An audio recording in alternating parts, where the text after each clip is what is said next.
So I found pickleball about 5 years ago. Actually, a gentleman at my tennis club, he introduced me to the sport, got me going, and tried pickleball for the first time, fell in love with it, fell in love with the camaraderie, fell in love with the family-oriented feel, and fell in love with being able to compete again and kind of give me this whole new lifestyle. I spent a huge amount of effort taking care of my body, both on the court and off the court. But as far as physical training, I make sure to push my body to the limit a couple days a week.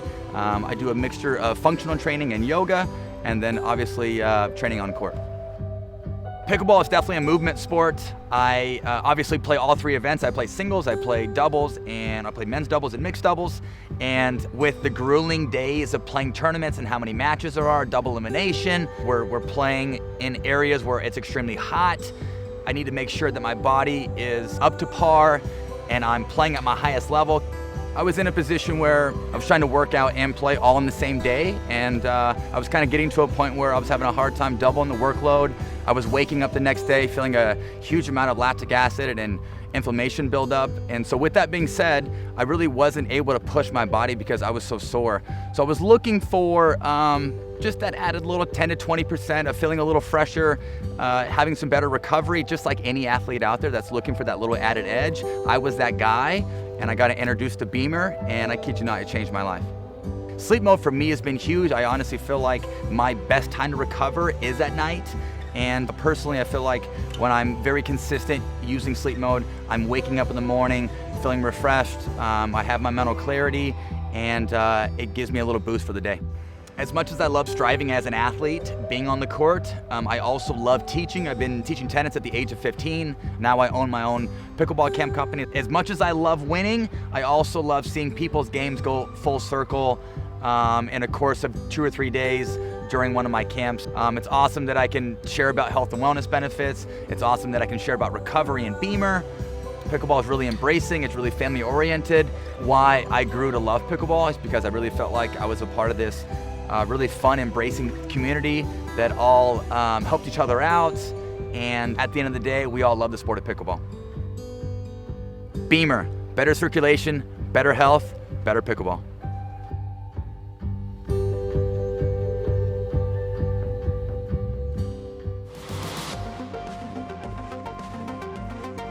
Hey, what's going on? This is Tyson McGuffin. Welcome to the McGuffin Show. We're on episode 19 here. Today's episode, we're going to be talking about Newport, Denver prototype that I've been using the past couple of weeks. There's lots of buzz about the smiley face at the bottom. What type of shorts I wear. There's lots of questions about the type of shorts, YouTube channel, camps, and Instructional Nuggets.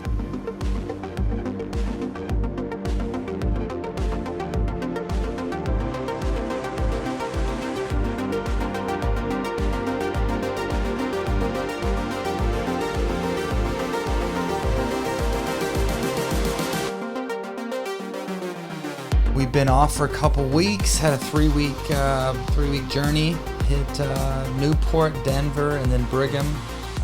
So we're nice to be home. We're going to be home for a couple weeks, and then back out to Orlando here in about 2 weeks. We'll start out with Newport.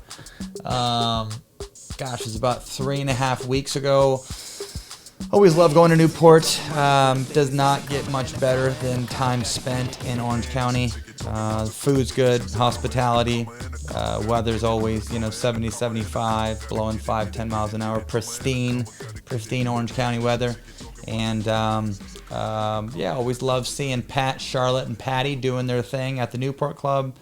That was a PPA event, 4 days, Championship Sunday. Love the best 3 out of 5 still. I think it's great for the industry, good for TV coverage. It's good for the non-pickleball eye as well to be able to watch the finals in a best 3 out of 5 setting, biggest stage, best venues in pickleball, and I really think that the PPA is hit a home run with the Championship Sunday format. And there's a lot of people, pickleball players and non-pickleball players, that really enjoy and value the fact that all the finals are all back to back. I mean, it's like a Super Bowl on a Sunday. just a pickleball Super Bowl, if you know what I mean. So, yeah, I think Connor and everybody with the PPA sees that it's better for TV coverage. Gets more people watching. It's nice to be able to watch the tournament throughout the weekend and then know that when you turn the TV on Sunday, that you can watch the best of the best, biggest stage, and it's best 3 out of 5. It's pretty cool. But results, men's singles, I ended up losing to Jay in 3. I lost 11-8 in the third. It's kind of a bummer, but overall, Jay played great, so no discredit to him. I would say Jay definitely has a lot of upside, and he's definitely one of those guys that's making a breakthrough in all 3 events. I mean, he's playing good pickle in men's doubles. He's playing well in singles, and the guy's taking a lot of court and understanding his role in mix very well. So he ended up losing to Ben in 4 in the finals. Let's see, women's singles. We had a doozy for a final. Annalee Waters played great. She ended up beating Catherine in 5. She was actually down 1 game to 2 and clawed back, won 2 in a row to win it. That was her first major title, so kudos to her. The girl's a phenom. Let's see, our girl Leah Jansen ended up taking bronze, so it was good to see her medal in that event. I know that Annalee sent a message in that women's semifinals match. Leah Jansen had just beaten her at the San Clemente PPA, beat her in 5, was down 2 games, was down 0-2, and clawed back and won 3 in a row. Pretty cool. And then about 4 weeks later,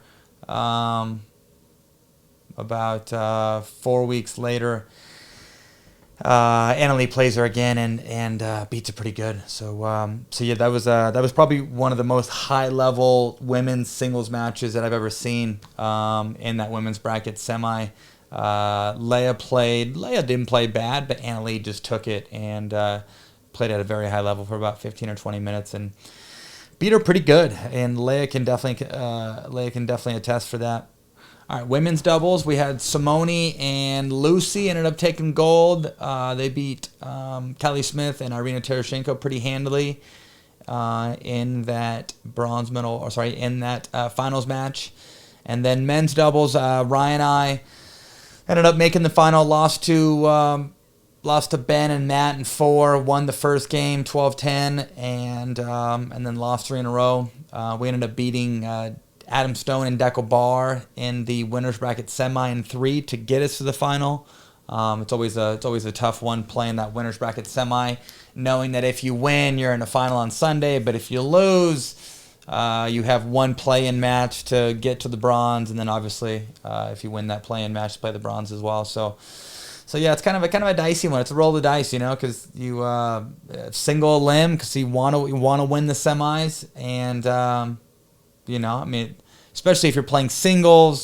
Singles is on Thursday. You play your winners bracket semi, at noon or 1 on a Thursday. If you win your singles match, you're in the finals on Sunday. You have a couple days just to chill. Or if you lose, you're right back on about 10 minutes later, and you have 2 more to win a bronze medal match.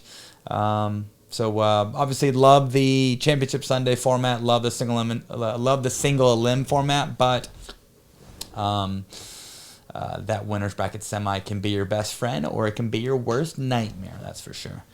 I've won a couple in the winners bracket semi already, and I've lost a couple in the winners bracket semi. So obviously would much rather end up on top.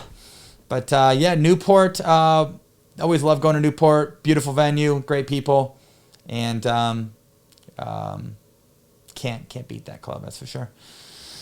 A couple of things that happened at Newport. There was a challenge system. The ESPN brought their big $1 million truck of all that cool equipment that helps with the challenge system. They can slow it down, and they have the right camera production to make that work.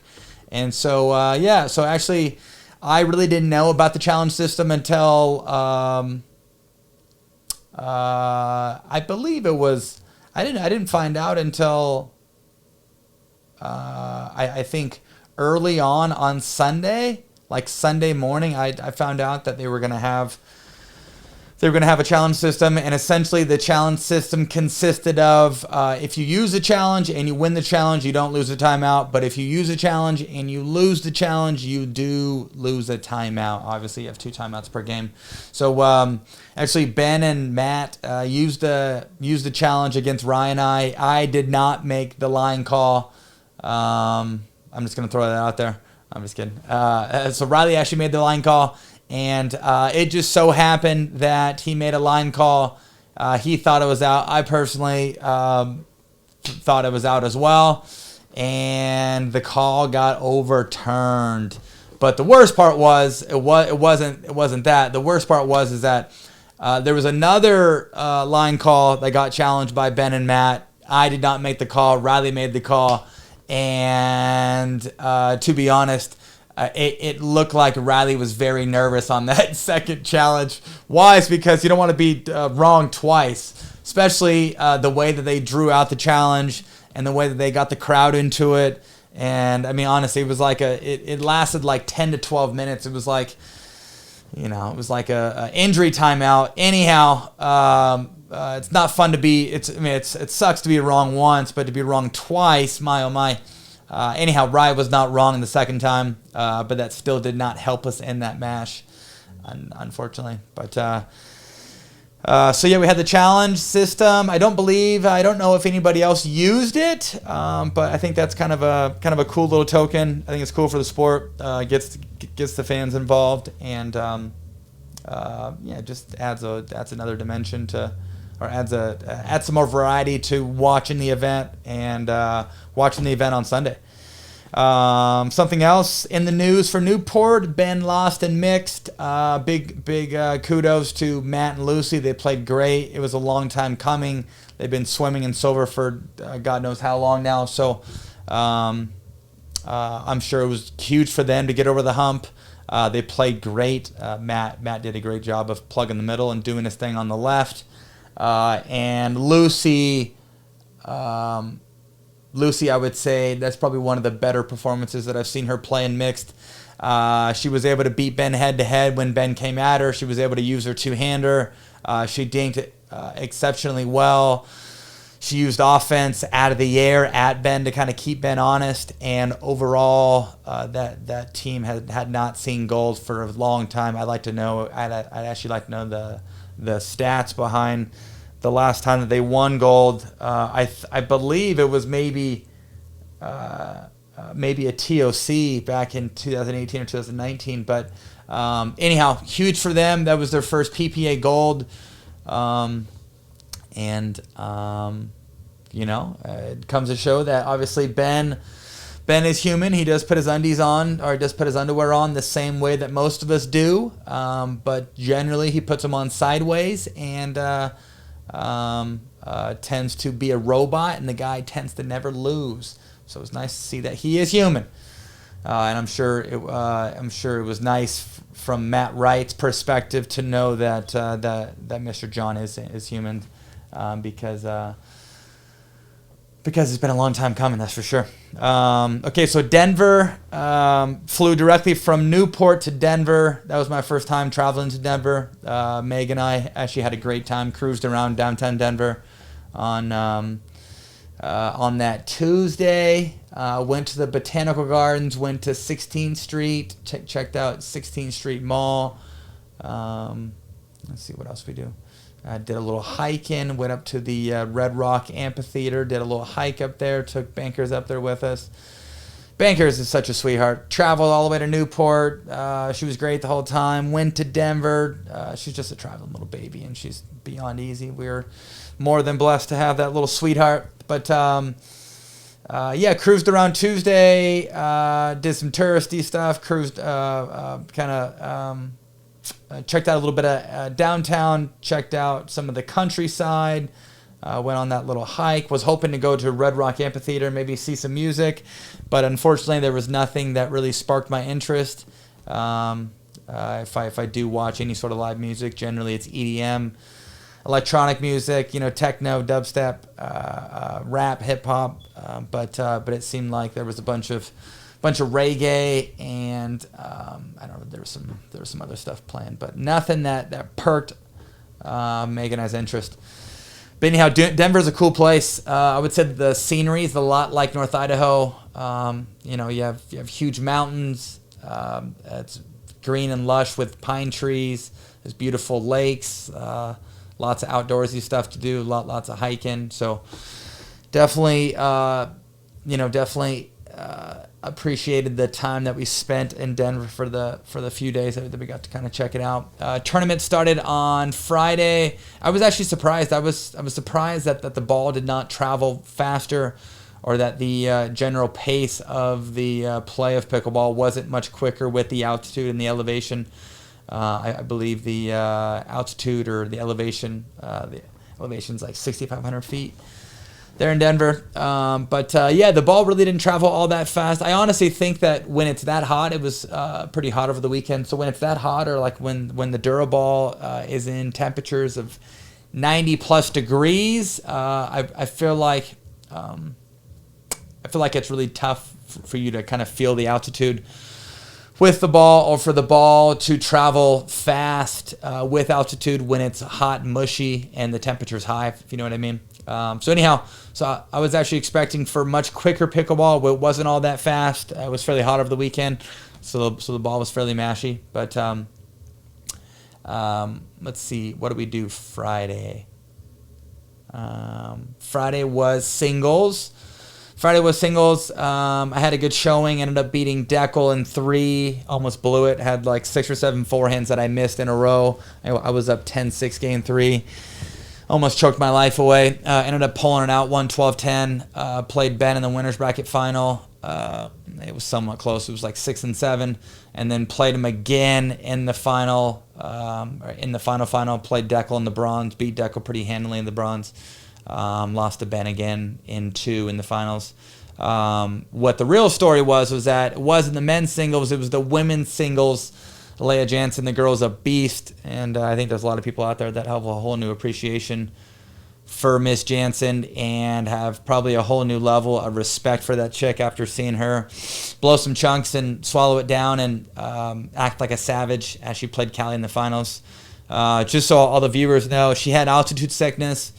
She ended up losing to Callie, I think in the winner's bracket final, got like lost in 2. Callie beat her up, and then Leah came around, played Callie again in the finals, beat her in 3.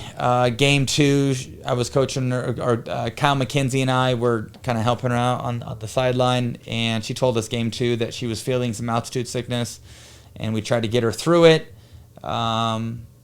And she was sick in game 2. She was sick in game 3. To be honest, she was very sick. She was definitely blowing some chunks and not feeling great. And she toughed it out. She ended up winning game 3. She took her injury timeout, or she took her medical timeout before the game of 15. I've never seen that much stuff come out of a female, if you know what I mean. I've puked on the court, but to actually watch somebody else do it, Leah did not have. Let's just say that Leah did not have a whole lot left in her system, and she toughed it out, and she completely battled. We gave her some altitude sickness pills. We gave her a little squirt to kind of settle her stomach down, and the girl did it. She came back, won the game of 15. Directly after the match, she made a mess all over the court. But after doing what she did, she could do whatever she wanted in that situation. If you know what I mean, you have to be one tough, special person to be able to swallow that stuff down, and to be able to sustain a level at the highest level in women's singles, and to be able to perform like she did and beat Callie comes to show that she's one pretty tough chick. So super excited for her, and was extremely proud of her. Let's see here. Women's doubles. We had a new women's doubles winner. Jessie and Catherine played extremely well. That was their first breakthrough, and so it was good. It's good to see different people win. I mean, gosh, the results with women's doubles and women's singles for a while, and men's doubles and men's singles and mixed. Generally, usually, at the end of the day, there's always one winner. But as we've seen over the last 3 years, it's been very consistent on the men's side and on the women's side. So, as with most of the viewers that watch the PPA events or that watch pickleball in general, at the end of the day, it's nice to see different people win, and it comes to show that the level is getting better and that the game is only progressing. So kudos to Jessie and Catherine. They played extremely well. Talk about some upside. Jessie Irvine over the last couple weeks has shown that she belongs at the top. So kudos to her. Simone and Lucy played great. But as we saw, Catherine and Jessie just had a bit more. Let's see here. Our girl Leah Jansen and Lauren Stratman took bronze in women's doubles at the PPA Denver.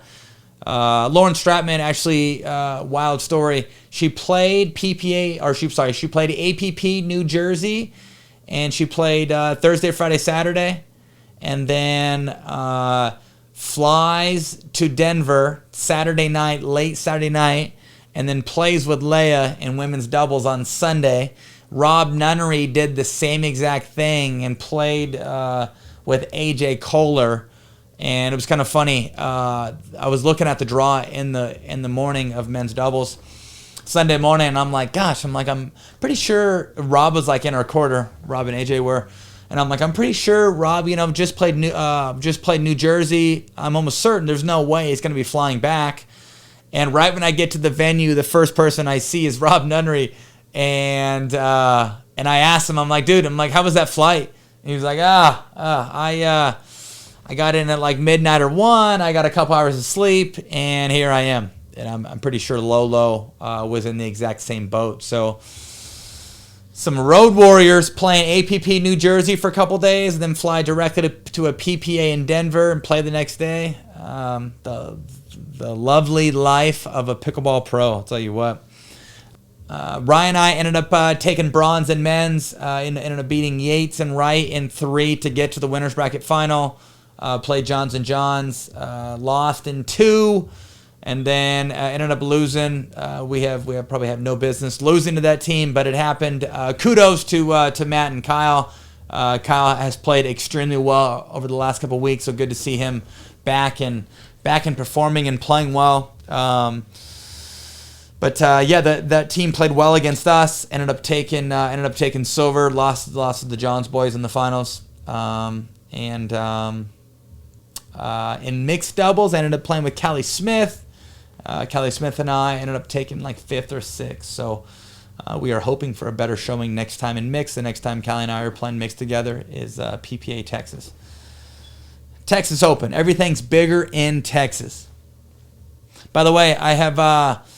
I'm on a solo mission today. There's no Mackenzie here. I'm gonna be having him on episode 21. Episode 20 is gonna have Leah Jansen, and episode 21 is gonna have Kyle McKenzie back as my co-host, back doing his thing. Okay, so let's talk about the prototype here. So the prototype that I'm using, I can't give any specific names to it, but just so you're aware. The cutout at the bottom essentially is acting as a throat. That just got approved by the USAPA. So just so you're aware, I would assume that in the next year or so, there's going to be a lot more paddle manufacturers out there that are making paddles with a throat at the bottom, or maybe a throat elsewhere. I have no idea. But I would assume you take a look at other racket technology. Tennis rackets, racquetball, squash, badminton, they all have a throat, or they all have a, throat by the neck area. So essentially it's supposed to help the swing speed, make the paddle a little lighter, make it move through the air a little quicker, make it move through the air a bit more freely. Helps it be a bit more aerodynamic. All in all, it generally just helps the swing speed. Now, with that prototype that I'm using, it sounds a lot different. Why? It's because there's a much different core to it. And for all of the people that are extremely interested in that paddle, it is best of both worlds. It has a very large forgiving hitting zone. I would say the softness feels like an amped, but the power packs a punch like an Electrum, or like the new Engage, like the new all black Engage, or a Pro Connects, or I guess, sorry, one of the livelier, or the Poppy or Pro Connects paddles. So one-stop shopping, plenty of feel, very forgiving hitting zone. It has good spin, and on top of that, it's got some easy, lively, realistic power. Why I say realistic is because there's a lot of powers out. There's a lot of power. So there's a lot of paddles out there that have a lot of unrealistic power, meaning that it has that trampoline effect, and there's not much spin on the paddle. And so with the trampoline effect, it's very feely touchy, and it's tough to really keep the ball down because of the trampoline effect, and because you really get no grit on the paddle. The paddle that I'm using, the prototype, does not do that. It is not unrealistic. It has realistic power where it doesn't have that like springy eject power off of the face. It stays on the face pretty long. Yes, it's poppy, but it has good spin. So yes, it does pop off the paddle to a certain degree, but the spin allows you to keep the ball down. That was something that I was really shooting for with this prototype. Is that I didn't have to slow my swing down. I didn't have to second guess my soft game. And with the power, I was able to get power by swinging and trusting my swing, but using the skin so I can get more spin and really bring the ball down. I think there's a lot of power paddles out there right now that have way too much trampoline effect or way too much spring and not enough spin, and so you kind of get this unrealistic power, and it's tough to really play with paddles like that because it's tough to keep the ball down, because in order for you to get power, it's really tough to swing. And so all in all, I was looking for a power paddle where it had good spin. I could still swing. I could trust my swing. And at the end of the day, I didn't want to second guess my soft game. I still wanted that big forgiving hitting zone, and best of both worlds. So I think there's a lot of Selkirk supporters out there, a lot of Selkirk lovers out there, and maybe a lot of non-Selkirk lovers, because Selkirk has never made a power paddle. And for the longest time, I've been kind of knocking at the door, telling Rob and Mike that we're kind of missing out on a piece of the market. And there's a lot of players out there that are looking for a bit more pop. And obviously, Selkirk has never produced a paddle that had best of both worlds, but in the power category, never had a paddle that really packed a punch. So I think there's going to be a lot of new players jumping ship with this prototype, and there's going to be a lot of Selkirk supporters or Selkirk lovers that maybe love the Amp line or love the Vanguard line, but are maybe looking to be a bit more aggressive and take over the court a bit more, or do more on your serve, or get more power on your drive. Or if you're insecure with your hands and you're looking to get a bit more pop with your hands, this paddle will definitely help out in that area. So, okay, the shorts that I always wear, and I'm actually wearing. So you haven't lived unless you've worn some chubby shorts. So all the Sky shorts are chubbies, all the Ty shorts are chubbies, all of my shorts are chubbies. They have swim shorts, they have athletic wear, they have 5.5 inch, they have the 7 inch. If you're like me, I go medium 5.5, so show off a little leg. I would say that I'm probably built more with my lower extremities than I am with my upper, so I tend to wear my shorties a little shorter, so I can show off those thighs out, or suns out, thighs out. That's what it is.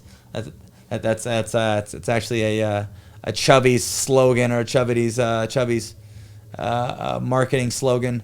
Suns out, thighs out, baby. Anyhow, if you guys are looking for some fun, cool shorts, I would subscribe to Chubby's newsletter. It's pretty funny. They have a lot of fun, hilarious marketing through their newsletter, and at the end of the day, they got a lot of cool stuff to wear. So you can be a Chubby's family. Okay, so YouTube channel. So we just got done with our 9-week fundamental series.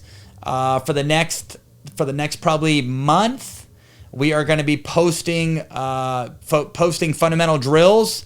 So we're going to be posting drills for, and they're all going to be level specific, but they're all going to be in one video. So we're going to be posting drills for top spin push dink, slice push dink, lift dinks, drops, block volley, punch volley, roll volley, speed ups.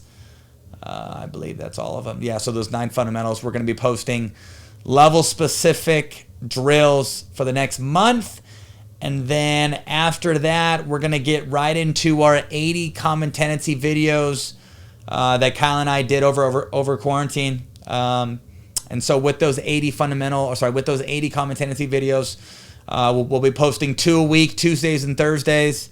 We're going to be including graphics and deck them out a little bit and add some notes and make them a bit more visual. So that's what's kind of in the works for YouTube channel. Also, too, for podcasts, we're going to be posting podcast teasers.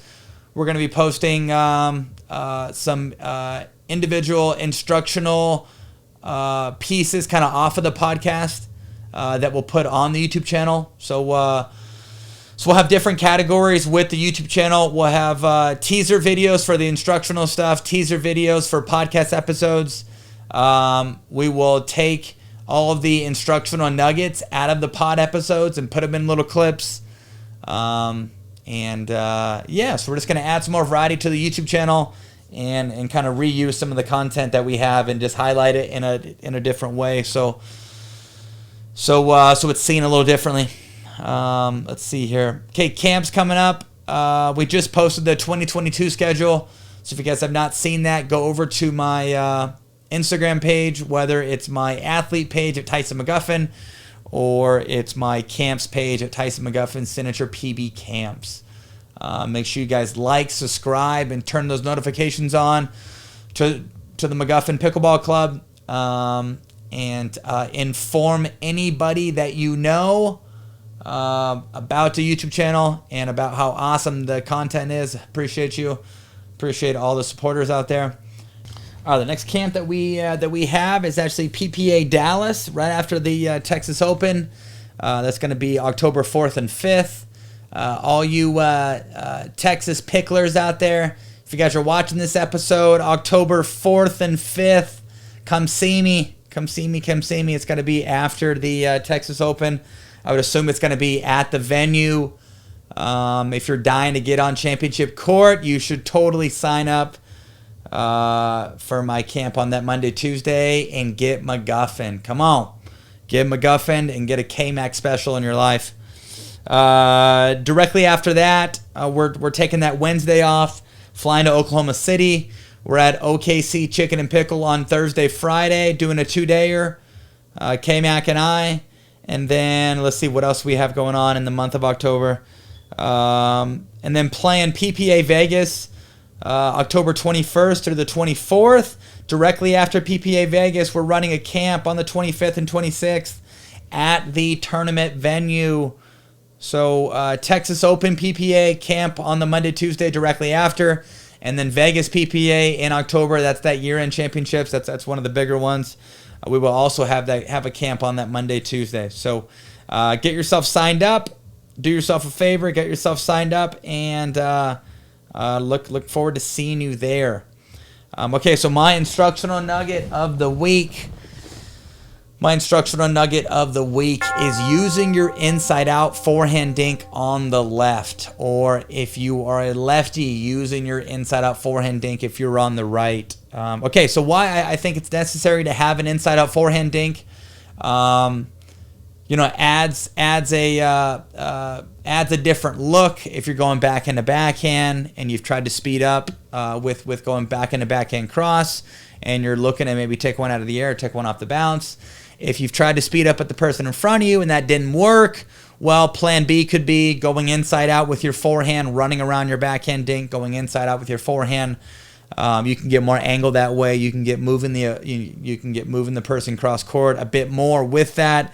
Maybe with you being more aggressive with your inside out forehand dink, that produces more of a lift dink that you can speed up at the person in front of you. Let's see, why else should we have an inside out forehand dink? So obviously, if you've lost a backhand to backhand dink battle, or if you've tried to go backhand dink to backhand dink and then speed up with your backhand, that didn't work, you can go forehand. It's a good way just to get more angle, to be more aggressive. I know that some of the best mixed players in the world use their forehand in the middle very well, and can really act and show a much bigger presence by being comfortable with using that forehand in the middle and being aggressive with their dink, which leads to being aggressive with their speed ups. I think those are three good options. Create more angle, be more aggressive, and have more variety simply with your speed ups. So if you guys have not tried to use your inside out forehand dink on the backhand side, I would see if it gives you more angle. I would see if you can be more aggressive with it, and test it and see when you speed up. If you have an easier time speeding up at the person in front of you by using your forehand, or let's take it one step further. If you have an easier time cleaning up after the speed up with the recounter with your forehand versus taking a backhand. I am Tyson McGuffin. This is the McGuffin Show. We will see you guys in episode 20. Take care.